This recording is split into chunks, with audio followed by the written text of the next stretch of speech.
பொள்ளாச்சி சம்பவத்தில் குற்றவாளிகள் மீது கடும் நடவடிக்கை எடுக்க வலியுறுத்தி நாள்தோறும் போராட்டங்கள் நடைபெற்று வருகின்றன. இந்த சம்பவத்தில் முக்கிய குற்றவாளியான திருநாவுக்கரசிடம் போலீசார் துருவி விசாரணை நடத்தி வருகின்றனர். தமிழகத்தையே உலுக்கிய பொள்ளாச்சி பாலியல் பயங்கரம் தொடர்பான வழக்கில் கைது செய்யப்பட்டுள்ள முக்கிய குற்றவாளியான கொடூரன் திருநாவுக்கரசுவை பொள்ளாச்சியில் ஒரு ரகசிய இடத்தில் வைத்து சிபிசிஐடி போலீசார் விசாரித்து வருகின்றனர்.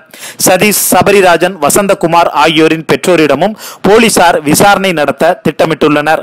மேலும் பொள்ளாச்சி விவகாரத்தில் 100க்கும் மேற்பட்ட புகார்கள் வந்திருப்பதாகவும் அது குறித்து விசாரிக்க சிபிசிஐடி போலீசார் நடவடிக்கை எடுத்தும் வருகின்றனர். பெண்களின் பாதுகாப்பு கேள்விக்குறியாகி உள்ளதாக தெரிவித்துள்ள நல்லாம்பாளையம் பகுதியை சேர்ந்த தனியார் கல்லூரி மாணவி தமிழீழம் துப்பாக்கி வைத்துக் கொள்ள அனுமதிக்க கோரி ஆட்சியரிடம் மனு அளித்துள்ளனர்.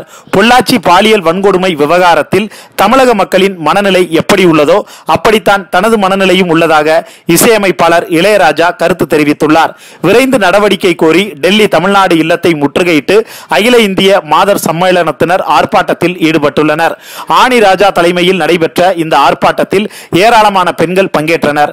இதனிடையே பெண்கள் மற்றும் குழந்தைகளுக்கு எதிரான குற்றங்களை விசாரணை மேற்கொள்வதற்காக புதிய பிரிவை தமிழக காவல்துறை மேலும் தனிப்பட்ட முறையில் முயற்சி எடுத்து உருவாக்கி உள்ளதாக ஏடிஜிபி தலைமையில் 3 எஸ்பிக்கள் இந்த விசாரணை குழுவில் இடம்பெறுவார்கள் எனவும் அறிவிக்கப்பட்டுள்ளது.